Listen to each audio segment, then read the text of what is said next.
Good morning, Bernard. Good, good morning, Dr. Priscilla. How are you today? I'm ready to read an article about foreign health. Okay. I would imagine, I think you say you have your grandchildren that once you get back in for the day, are you ready to take a nap or do they take a lot of energy out of you when you are spending that type of time with your kids, your grandkids? Do you get tired? No, no, no, no, no, no, no, no, no. It's a pleasure. The only problem is in the evening because it's difficult to send them to bed. Yeah, okay. All right. All right. So let's start reading this article today. But before we start, I'd like for you to, I have no idea what this picture is. What do you think this picture is about? Look at everything that you see and just tell me what do you think. You can look at the title of the article as well. Okay. In this picture, I can see a big local place with chairs.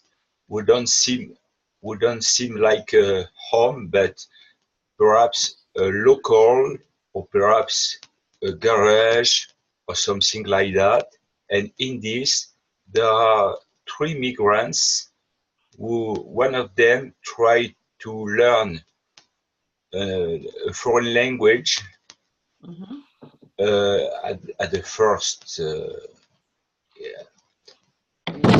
Front. and the two others also tried to read, and I suppose they try to learn the language of the country where they try to live. Hmm. Okay. Well, let's find out what we can about what these people are doing. And it looks like this is a piece of artwork to me. And or maybe it's a drapery, a piece of cloth, a table here, two individuals here, and yes, someone is reading something here.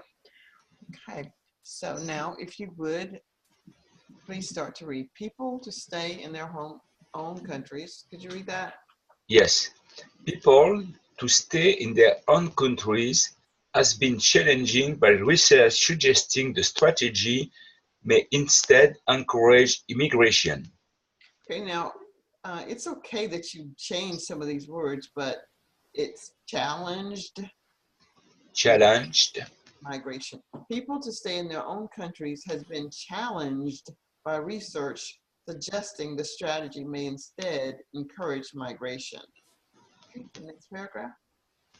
A new paper by the development economist Michael Clemens and his colleague Anna Postel for the Center for Global Development suggests that far from discouraging migration from the poorest countries to the developed world, foreign aid programs may actually accelerate it. Mhm. The paper, entitled Can Development Assistance Deter Migration?, turns on its head the key assumption of much EU assistance policy, arguing that economic development in low-income countries typically raises migration. Uh, the, Next paragraph. yes, you must going up the text, please. Oh, you can't see it. No, I can't raise it up anymore. okay. This is high The- as I'll read it. The new research by Clemens and Postel suggests that while greater youth employment may oh, deter, I can't read because I can see the text. you can or you cannot. I can't. Okay, and I can't move it up. Maybe I can make it smaller. Maybe I can make it smaller. Maybe I can do that. Yeah, I think, well, I don't think you can see that either. Uh, so let me just send it to you in Skype. Let's see. Hard. And open it from Skype and we'll start reading it again. Okay. Let's see. I'm sending it to you. hard. Okay, you should have it now. Okay. It's the last paragraph, but you can read it all again if you wish. Okay, I came back to Skype. I don't know how I can. Well, just stay in Skype. You can just stay in Skype. My God, I can't. I Okay. can left to you, your Okay. screen. I Okay. can left. Leave Zoom and go to Skype. Just exit Zoom and go to Skype.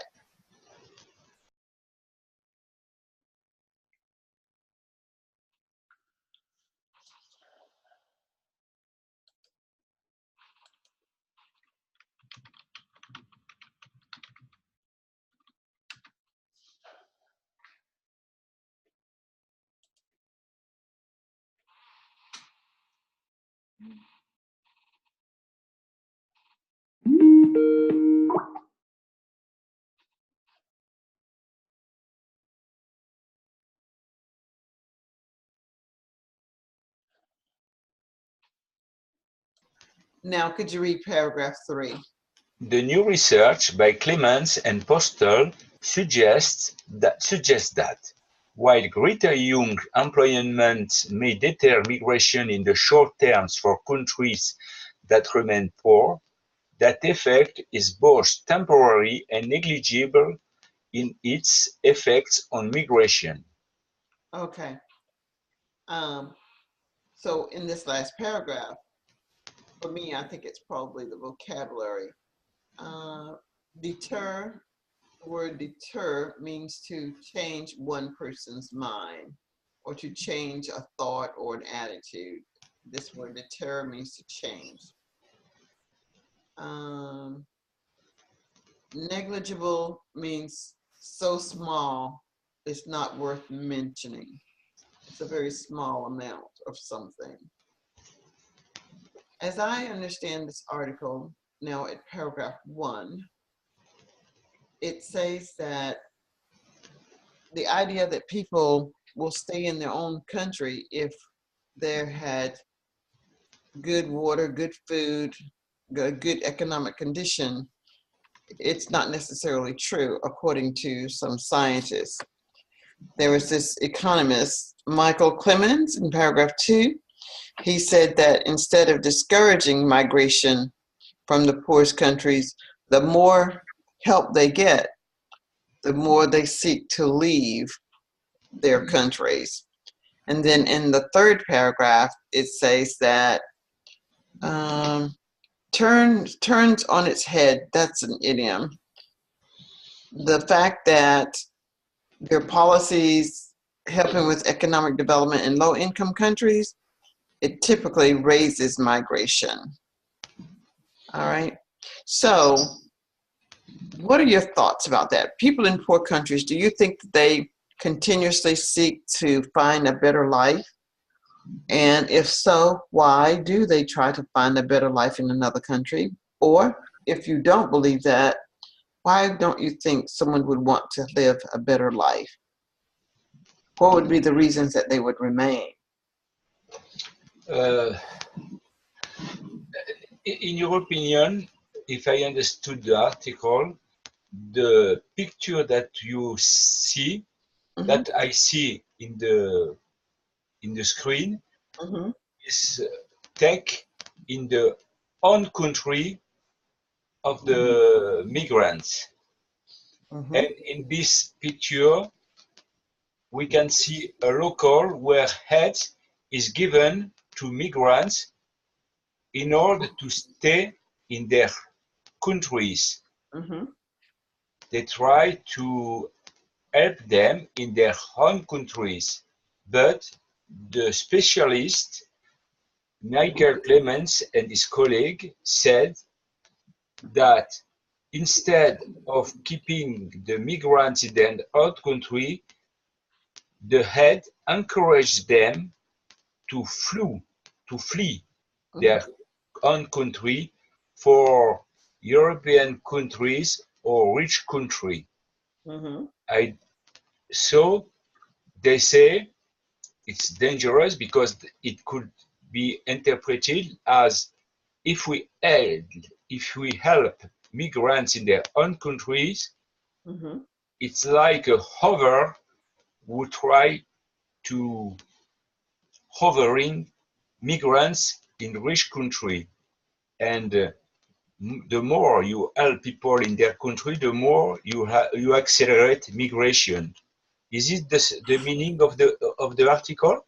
Well, it sounds like it's the meaning, but it sounds more like, I don't know if you really understood it because I heard so much of the exact words from the article. So in my opinion, this is what I got from the article, whether it's right or wrong, that if I'm living in a poor country and someone helps me to become better, and I will say as an example, I now am a pharmacist. I know how to do pharmacy in my country, but my country is so poor. My country can't afford to pay me what, say, the United States would be able to pay me. Although someone helped me to become very good at my trade, I don't want to stay in this poor country. I want to leave. So the fact that someone helped me economically probably accelerated my leaving because they gave me an opportunity to become better. And now that I'm better, I don't want to go back. Okay. Okay. Does that make sense? Okay.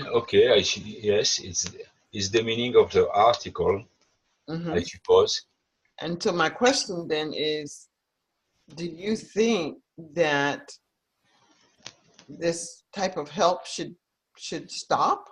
Or do you even believe what this article says? Do you think that helping the country also accelerates the people to migrate? I think that perhaps the more the poorest people in the poor country can see internet, can have a knowledge about what arrive in the world in good, uh, what arrive in the world, which is better than in their own country, it could accelerate the idea to flee their countries, but you need to help them to stay in their own country. You need to give them knowledge to develop their own country. That will be the solution for them, for their children, for their family. But if it if the help is different and accelerate the processes of fleeing the country, Mm-hmm. it's dangerous, but I can see a solution because we can cut the knowledge for poor country. It wasn't real, it wasn't fair. Mm-hmm. So what is important for poor country is to have a good government without corruption, and we need helps for rich country and use the help of this rich country for the benefit of their own people, not for the benefit of privileged people of the government. Mm-hmm.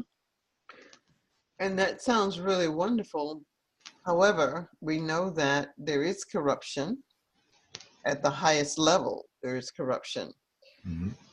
If a person is given the opportunity to excel, and the more he learns, he doesn't even have the proper equipment, but he knows how to use it, but he doesn't have the equipment to better understand and further his knowledge because of those limitations, but he has trained and did the research in the European countries or the United States, and then have to go back to a poor country and where he cannot even practice what he has learned, can be very frustrating.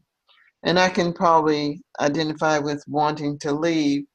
I think one thing that would keep people there is their commitment and loyalty to family. They would hate to leave their families behind. And for this reason, they would return home to their country.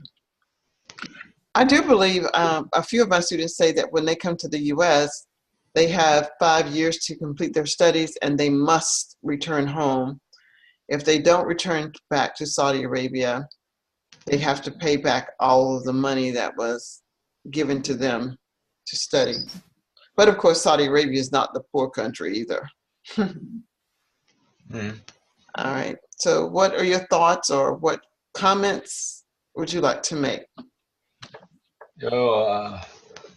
I understood that the students were accepted to enter in the USA from poor country will stay only 5 years and return to their home. If they don't return to their home, they must pay penalties to return the money the USA give them. But I don't know if you say that, but most of the students try to stay instead in the USA, even if they need to return the money, because the life in the USA is surely more interesting than in their own countries. So it's frustrating for the USA and for the rich country if you give the opportunity of poor country to develop their brilliant students, and if they don't return home, the poor country will be more poorest. Well, yeah, remain poor, if not poor. Remain poor. Remain poor than before. Yes, you said something interesting though. It isn't fair to not help people that are impoverished. If a country can be helped, we have to take the risk that some of them will stay. We can just not ignore them, because we are now a global society. So we must help those who cannot help themselves. Okay. Well, that takes us to the top of the hour for you. I'll get this recording and you can listen to it, read it, and then we'll talk more about it. All right. We'll talk again tomorrow. Okay, Dr. Priscilla. I will need your help for the recording. Okay. Thank you. Bye-bye. Have a good day. Bye-bye.